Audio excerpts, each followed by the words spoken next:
bukan agamanya. Siap. Ya kalau agama sudah datang dari Tuhan, Iya. orang harus salat di masjid, yang satu salatnya di gereja, yang satu itu sudah tidak bisa dicari lagi. Ya, tidak bisa dibuat moderat itu.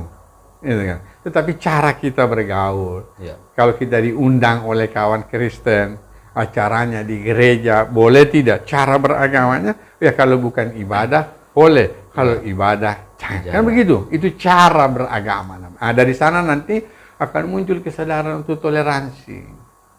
Radikalisme itu muncul karena diawali dengan intoleransi. Merasa diri benar sendiri, merasa diri baik sendiri, di luar pahamnya salah, itu namanya intoleransi. Kalau muncul intoleransi akan melahirkan radikalisme, melakukan kekerasan atas nama agama. Baik. Ya, nah itu.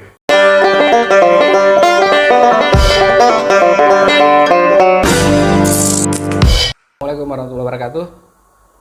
Salam sejahtera bagi kita sekalian. Shalom, namo buddhaya, om swastiastu, salam kebajikan, salam Pancasila.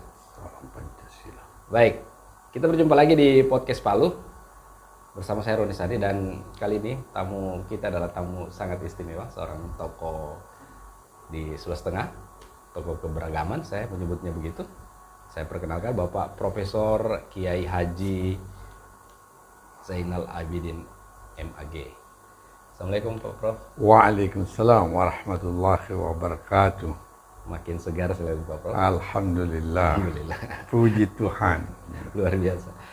Pak, saya mau mulai dengan satu pertanyaan yang kita flashback dulu ke belakang Pak Prof. Pak Prof ini kan dulunya kami mengenalnya Rektor IAIN, kemudian berganti nama menjadi UIN. Tapi dari pengamatan kami setelah tidak menjadi rektor, Pak Prof ini justru aktivitasnya itu bukan berkurang, malah bertambah. Ya kan?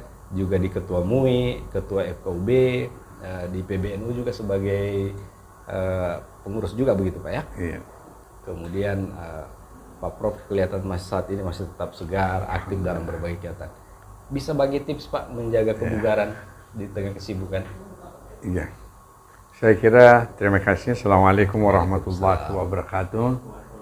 Salam sejahtera buat kita semua. Om Swastiastu, Namo Buddhaya, salam kebajikan. Saya kira kita bersyukur kehadiran Allah Subhanahu wa Ta'ala, karena memang ketika saya menjadi rektor, yang sebelumnya juga Ketua Sekolah Tinggi Agama Islam Negeri Palu, memang saya lebih fokus kepada pekerjaan saya untuk menangani perguruan tinggi. Tetapi setelah itu, saya kemudian banyak terlibat dalam kegiatan-kegiatan kemasyarakatan. Sebenarnya pinginnya juga sudah tidak banyak aktivitas lagi setelah itu. Siap. Tetapi dalam kenyataannya, rupanya di masyarakat masih ada yang membutuhkan kita. Oke. Sehingga saya berpendapat, marilah kita menjadi orang yang baik dan berguna itu apabila masih bermanfaat buat orang lain. Sekecil apapun manfaat itu, kalau masih bermanfaat, berarti kita masih menjadi orang yang baik. Sesuai anjuran agama Islam, Nabi bersabda, khairun nas anfa'uhum linnas. Manusia yang baik itu kalau dia bermanfaat buat manusia lain. Sehingga alhamdulillah, kegiatan juga semakin padat, baik di Majelis Ulama Indonesia yang sudah sekian periode ini. Yang kalau saya bilang saya sudah mau istirahat, kawan-kawan bilang jangan dulu Pak, marilah bersama-sama dengan kita. Alhamdulillah sampai hari ini juga kita tetap aktif di MUI Palu, begitu juga di FKUB. Ini sudah juga periode yang kedua. Yang pertama 2019-2021, dan yang kedua ini 2022-2026. Alhamdulillah, belum lagi kegiatan-kegiatan di masyarakat. Ya, saya kira ceramah, bahkan kerjasama dengan berbagai instansi, Polda, untuk menyampaikan pesan-pesan agama, Islam yang moderat, Islam yang santun. Ini saya baru pulang dari Ampana. Sana ada Satgas 2 Madagoraya itu punya kegiatan peningkatan kemampuan imam dan pegawai syarah di 4 kabupaten. Kabupaten Sigi, Kabupaten Parigi Motong, Poso dan Tojo Una. Jadi saya keliling di 4 kabupaten ini untuk menyampaikan pesan-pesan itu kepada para imam. Dan banyaklah aktivitas-aktivitas lain yang saya kira kita bersyukur bahwa kita masih bermanfaat. Walaupun mungkin manfaatnya tidak terlalu banyak, tapi masih bermanfaat untuk masyarakat. Dan alhamdulillah Tuhan juga masih memberikan kita kekuatan, keafiatan, karena semua ini pasti datangnya dari Tuhan. Amin. Manusia sekedar berikhtiar dan berusaha. Baik. Saya kira begitu. Keliling-keliling Pak, Sulawesi Tengah kan luas Pak. Iya. Apa tipsnya ya supaya kami yang lebih muda dari Pak Prof itu lebih bersemangat lah begitu. Ketimbang kami yang ini agak malas-malas mungkin. Iya. Apa Saya kira tipsnya pugar? itu kepada kita semua, saya kira karena kita masih dibutuhkan oleh orang lain. Oke. Kita masih diperlukan oleh orang lain, janganlah kita merasa sombong dan takabur. Karena ada saatnya nanti ketika kita mau, orang lain juga sudah tidak butuh kepada kita. Selama kita diberikan, ada orang butuh, ada orang perlu, dan bermanfaat, laksanakan. Insya Allah segala sesuatu akan berjalan dengan mudah. Dan harus kita niatkan bahwa apa yang kita lakukan ini bukan karena kita, tapi karena dipermudahkan oleh Allah Subhanahu wa Ta'ala. Terima kasih Pak Prof penguatannya dan tipsnya sehingga kami yang muda ini mungkin bisa mengikuti jejak Pak Prof, bermanfaat untuk orang banyak. Amin. Baik, sahabat podcast, seperti sudah diuraikan tadi oleh Pak Prof, ternyata untuk menyemangati diri kita itu adalah kalau orang lain masih membutuhkan kita, kesempatan itu jangan kita abaikan. Karena disitulah kita bisa berkarya. Selanjutnya Pak Prof, sebagai Ketua FKUB Sulawesi Tengah, Forum Kerukunan Umat Beragama, tentu banyak hal yang disiapkan untuk tetap bagaimana kerukunan umat beragama di Sulawesi Tengah itu terjaga. Kalau dari pandangan Pak Prof, apa yang membuat kita di Sulteng ini kebersamaan dan keberagaman itu tetap terjaga? Ya, baik. Sejak saya menjadi Ketua FKUB Sulawesi Tengah, tentu di dalam kepengurusan itu kita ingin mengakomodir seluruh majelis-majelis agama. Ya, baik di Kristen, di Katolik, di Hindu, di Buddha, di Islam, semua kita ajak secara bersama-sama untuk duduk di kepengurusan, termasuk sekte-sektenya. Oke. Ya, kalau di Kristen kan ada Protestan, ada Bala Keselamatan, itu kita ajak bersama-sama supaya ada yang masuk di dalam kepengurusan ini. Nah, dari sanalah kemudian kita berdiskusi bagaimana kita ini sebagai leading sektornya di dalam membangun kerukunan umat beragama supaya kerukunan ini bisa terjadi. Apalagi kita tahu Sulawesi Tengah, wabil khusus Kabupaten Poso itu dikenal dengan daerah yang rawan. Pernah konflik antar umat beragama, walaupun bukan karena agama sebenarnya, tetapi agama itu kemudian diseret karena kalau lewat agama kan lebih cepat, sehingga dihubungkan dengan agama, lalu emosi keagamaan orang menjadi muncul. Nah, kita berdiskusi dengan kawan-kawan, maka kita berkata bahwa perlu ada kegiatan-kegiatan yang kita harus turun ke daerah-daerah. Itulah sebabnya salah satu kegiatan pada periode pertama itu namanya Muhibbah Kerukunan. Kita datang ke semua kabupaten dan kota, kita bertemu dengan tokoh-tokoh agama, dengan majelis-majelis agama. Bagaimana caranya kita ini supaya rukun? Ya, lalu kita berceritalah. Saya bercerita dengan pengalaman saya, kawan-kawan non-muslim yang lain juga bercerita dengan pengalaman-pengalamannya. Dari sanalah kemudian kita berkata ternyata tidak ada satupun ajaran agama yang mengajarkan kita untuk berkelahi dan berkonflik. Bahkan semua ajaran agama itu mengajarkan kedamaian. Nah, dari sana kita semua kemudian bersemangat bahwa mari kita bangun Sulawesi Tengah ini yang harmonis dan rukun lewat pendekatan agama. Apalagi ketika kami membaca buku Hans Kung yang mengatakan tidak ada perdamaian dunia kalau tidak ada perdamaian agama. Artinya hanya agama lah yang bisa mendamaikan dunia. Nah, ini yang membuat kita menjadi semangat bahwa tokoh-tokoh agama menjadi pelopor perdamaian. Ya kan? Karena tanpa agama orang tidak bisa berdamai. Nah, dari sana kemudian kita bikin banyak kegiatan-kegiatan. Ya satunya tadi muhibbah kerukunan. Kemudian kita bikin moderasi beragama seluruh kabupaten kota. Bahkan 2 bulan terakhir ini kita masuk lagi moderasi beragama di tingkat SLTA. Kita ajari mereka apa sebenarnya moderasi beragama itu. Yang intinya adalah bahwa moderasi beragama itu bukan moderasi agama. Agamanya tidak dibuat moderat, tetapi perilaku cara orang beragama inilah yang dibuat supaya dia moderat, bukan agamanya. Ya kalau agama sudah datang dari Tuhan, orang harus salat di masjid, yang satu salatnya di gereja, yang satu itu sudah tidak bisa dicari lagi. Ya, tidak bisa dibuat moderat itu. Gitu kan. Tetapi cara kita bergaul, kalau kita diundang oleh kawan Kristen, acaranya di gereja, boleh tidak? Cara beragamanya, ya kalau bukan ibadah, boleh. Kalau ibadah, jangan. Kan begitu, itu cara beragama. Nah, dari sana nanti akan muncul kesadaran untuk toleransi. Radikalisme itu muncul karena diawali dengan intoleransi. Merasa diri benar sendiri, merasa diri baik sendiri, di luar pahamnya salah, itu namanya intoleransi. Kalau muncul intoleransi akan melahirkan radikalisme, melakukan kekerasan atas nama agama. Ya, nah itu. Jadi dari sanalah kemudian alhamdulillah sampai dengan saat ini beberapa peristiwa-peristiwa yang terjadi, katakan dari Lembang Tongwa beberapa waktu yang lalu, FKUB juga ikut berperan, bahkan saya membuat pernyataan di beberapa koran dan media ketika terjadi konflik itu, saya mengatakan apa yang terjadi di Lembang Tongwa tidak ada hubungannya dengan agama. Nah, itulah yang kemudian meredam. Karena kita tahu bala keselamatan banyak di Lembang Tongwa yang menjadi korban adalah mereka, saudara-saudara kita, dan mereka punya jaringan internasional.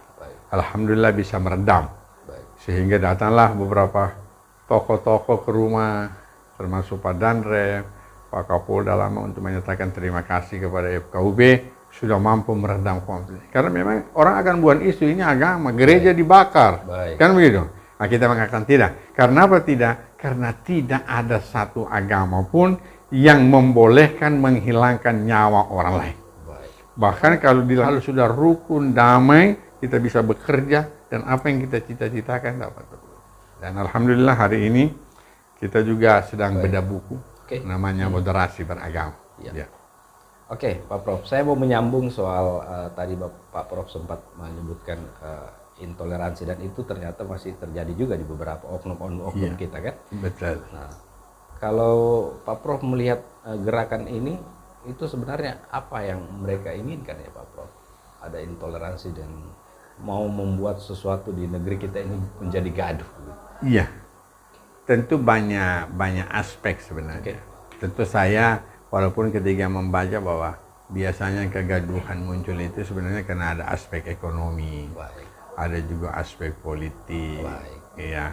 Tetapi saya tidak melihat di aspek itu. Walaupun saya juga ikut membenarkan bahwa aspek-aspek yang saya sebutkan juga bisa menjadi bagian pemicu. Kehilangan lapangan kerja, ketidakadilan, kan gitu.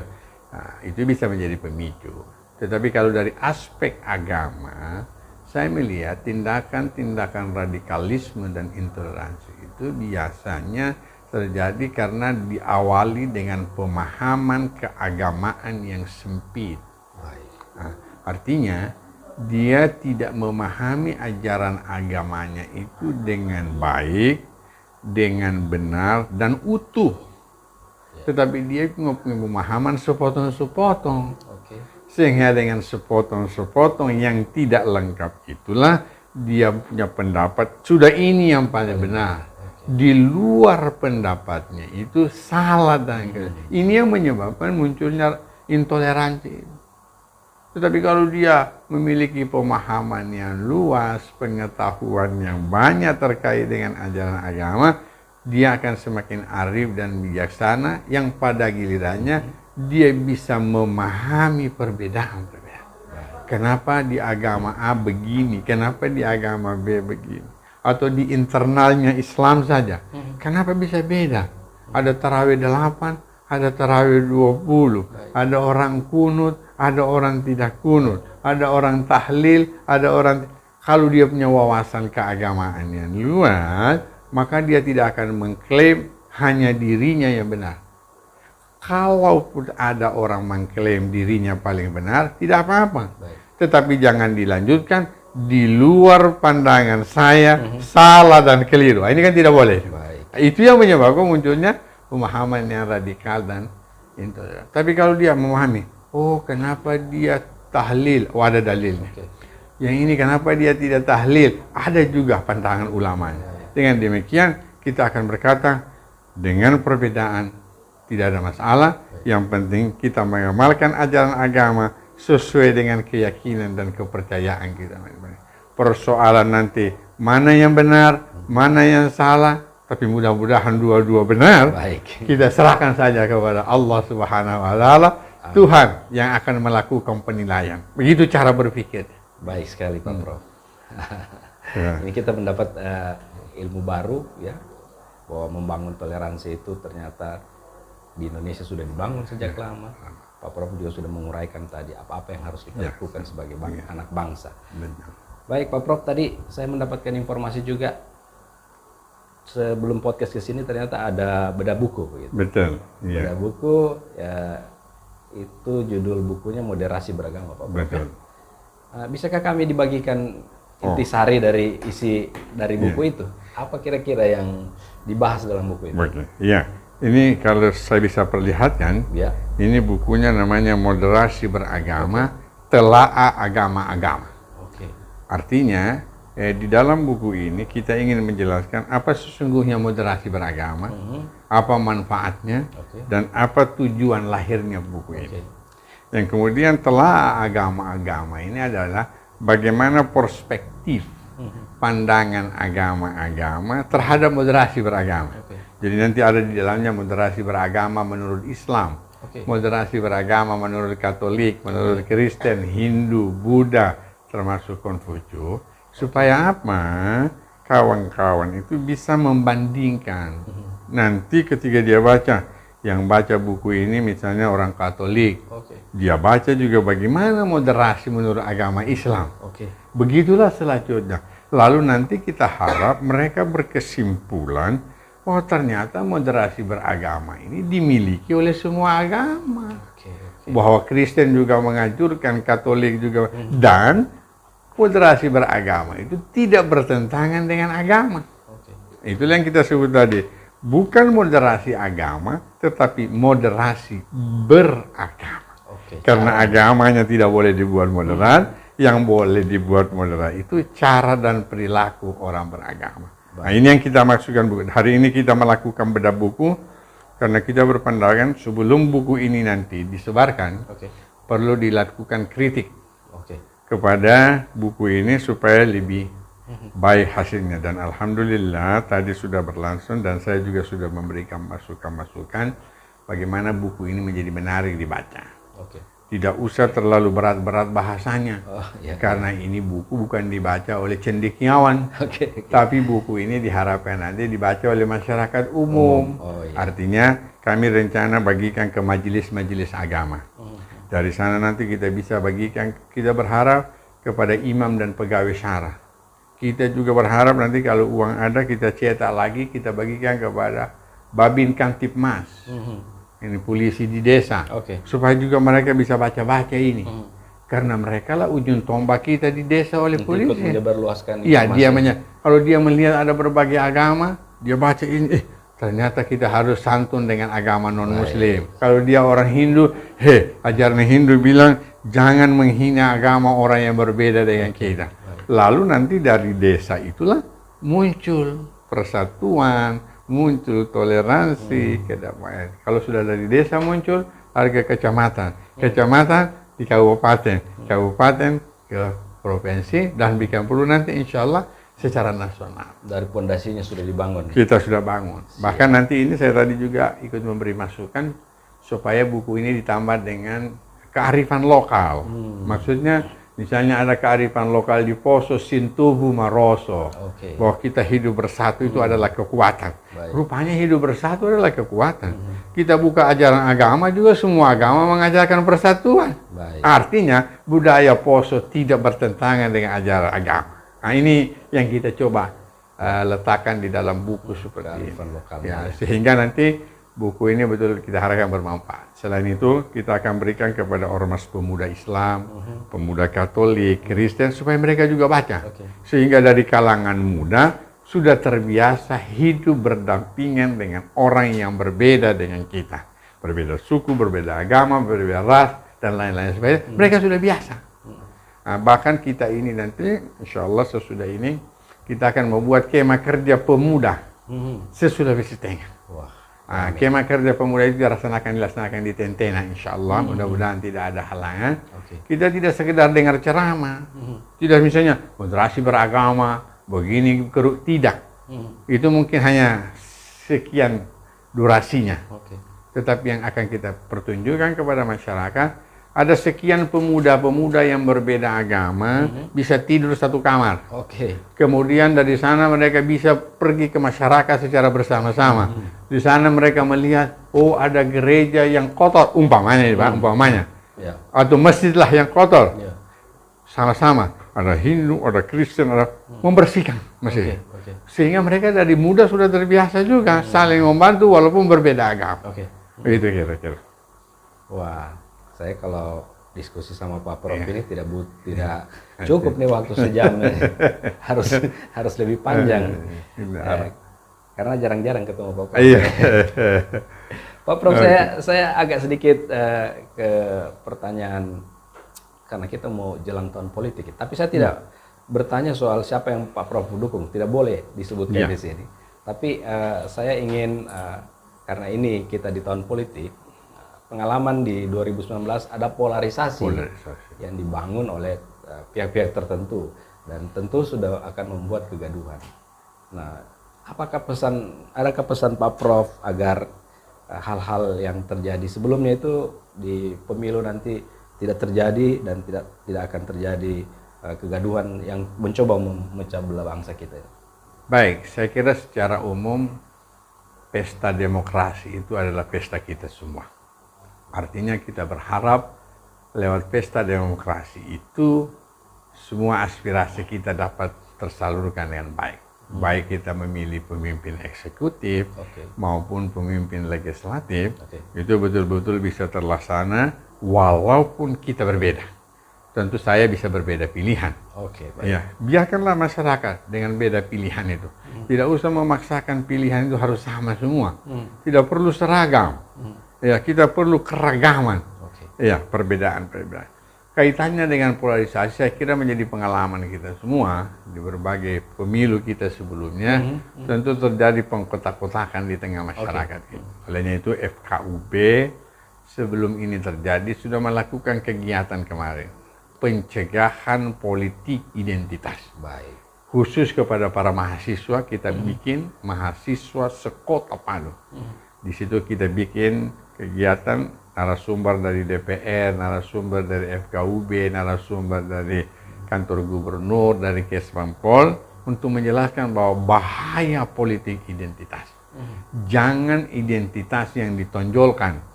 Ya, karena itu akan membuat masyarakat menjadi terkotak-kotak. Kita kalau mengatakan pilih saya, kita berasal dari suku yang sama, orang lain sudah berkuat, itu namanya bisa membuat kegaduhan di dalam kehidupan kemasyarakatan. Olehnya itu kita mengatakan janganlah kedepankan politik identitas, akan terjadi polarisasi di tengah masyarakat. Kalau masyarakat ini sudah berkelahi, sudah bermusuhan, itu lama sembuhnya itu. Lama sembuhnya. Tokoh-tokohnya sudah bersatu, sementara masyarakatnya masih bermusuhan. Nah, jadi kita harap janganlah kepada legislator, calon-calon legislator, calon-calon eksekutif, jangan membawa politik identitas itu. Jangan menonjolkan agama, jangan menonjolkan suku, jangan menonjolkan budaya, tetapi ajak masyarakat untuk berpandangan bahwa kita memilih calon legislator atau eksekutif itu karena mereka bisa membawa aspirasi kita. Apapun agamanya, apapun sukunya, tapi kalau dia pemimpin, calon pemimpin yang baik, pilihlah dia. Baik. Iya, karena kita memilih orang bukan karena agamanya, tapi kita memilih dia karena dia bisa membawa aspirasi kita.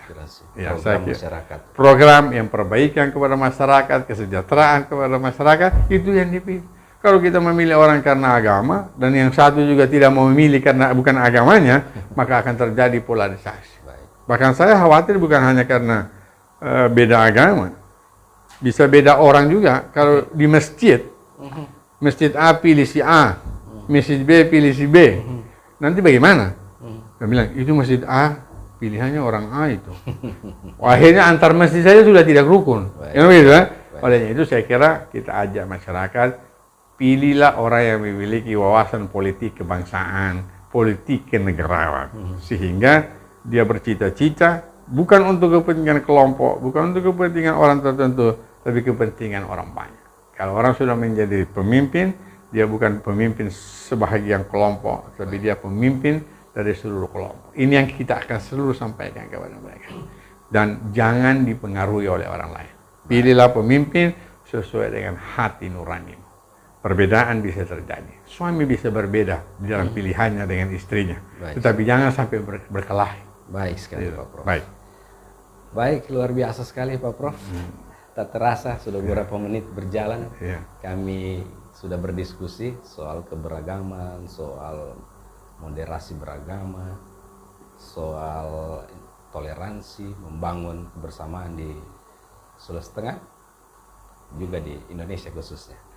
Pak Prof, di akhir ini karena kita sudah dibatasi waktu, Pak Prof, saya ingin Pak Prof di akhir diskusi kita di podcast Palu ini, Pak Prof ini kan yang saya kenal selain tokoh agama, kemudian beberapa organisasi juga yang sudah dijalani, Pak Prof ini punya sesuatu yang menarik menurut saya. Punya kotes-kotes bijak itu yang saya baca-baca juga itu hampir seminggu sekali ada terus. Nah, di beberapa media saya lihat. Saya ingin di akhir podcast ini kami juga bisa mendapatkan kotes hari ini untuk kita semua. Apa itu Pak Prof? Begini, jadi sebelum saya menjawab, saya ingin menggunakan kesempatan ini karena saya tahu podcast ini juga cukup terkenal. Bahwa nanti quotes-quotes ini akan dibukukan yang berjumlah hampir sekitar 150. Lalu nanti akan diberi penjelasan. Setiap satu quotes saya akan berikan penjelasannya supaya orang jangan salah tafsir. Namanya pikiran itu kan tidak bisa semua orang menangkap apa yang dimaukan oleh pemikiran saya ketika menulis. Kita akan jalan dengan harapan quotes-quotes yang membangun toleransi, membangun kerukunan dan kedamaian itu juga bisa dibaca oleh masyarakat kita. Ya, misalnya ada quotes saya, agama dan pemahaman agama adalah dua hal yang berbeda. Jadi jangan disamakan. Lain agama, lain pemahaman agama. Kalau agama itu saya sebut bersumber dari Tuhan, pasti benar. Iya kan? Semua agama itu bersumber dari Tuhan, pasti benar. Iya. Tetapi pemahaman agama itu bersumber dari manusia. Maka kalau dia bersumber dari manusia, bisa benar, bisa salah. Nah, yang kita lakukan sebenarnya sekarang ini pemahaman agama. Iya toh? Saya dengan Bapak bisa beda pendapat ketika melihat satu teks. Iya kan? Tidak usah jauh.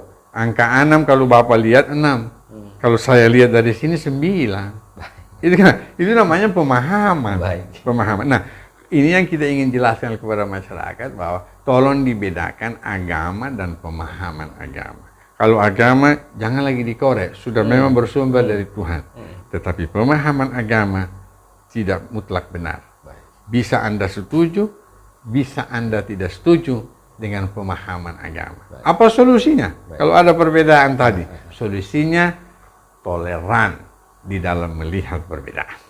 Toleransi sebagai jalan solusi terbaik untuk melihat perbedaan. Kalau orang sudah menghargai perbedaan, dia pasti toleransi.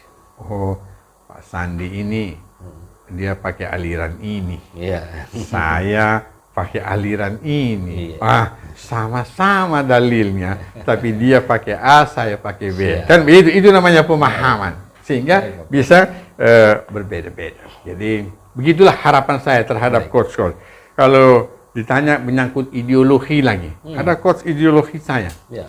Saya berkata begini, ideologi bukanlah agama. Kan ada orang mempertahankan ideologi seperti sudah jadi agama. Baik. Iya kan? Misalnya sistem khilafah harus diperjuangkan, mati-matian. Padahal sistem khilafah itu ideologi. Baik. Ideologi bukan agama. Baik. Tetapi ideologi adalah pemahaman orang terhadap agama. Kembali lagi tadi. Pemahaman orang terhadap agama. Artinya boleh beda-beda kita. Baik. Ya kan? Wah, kita harus membedakan yang mana agama dan yang mana ideologi. Nah, itu kan dengan penjelasan seperti ini juga kita harapkan nanti coach-coach seperti itu bisa memberikan wawasan kepada masyarakat. Dan yang tidak kalah pentingnya kalau Bapak minta menyangkut kerukunan dan toleransi, saya juga sudah pernah membuat course.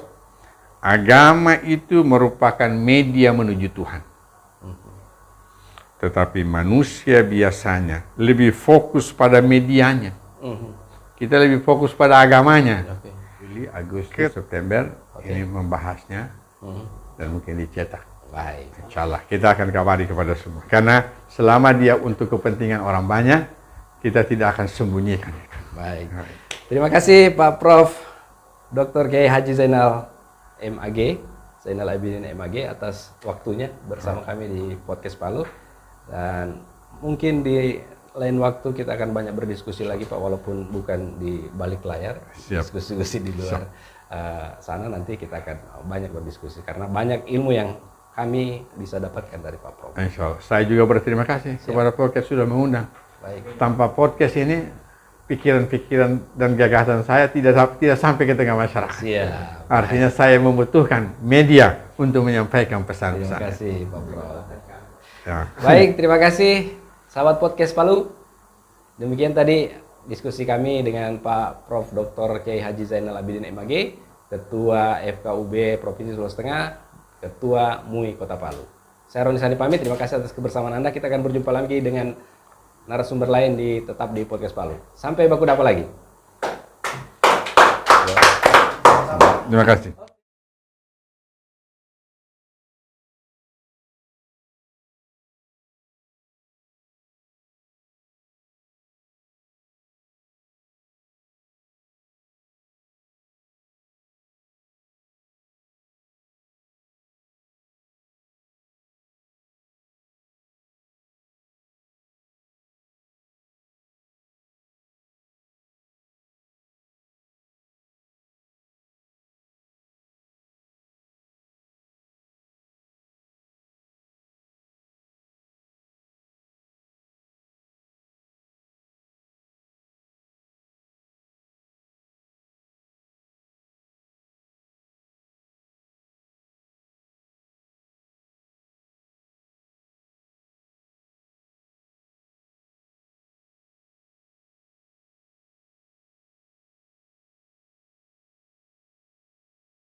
Kita ajari mereka apa sebenarnya moderasi beragama itu. Yang intinya adalah bahwa moderasi beragama itu bukan moderasi agama. Agamanya tidak dibuat moderat, Iya.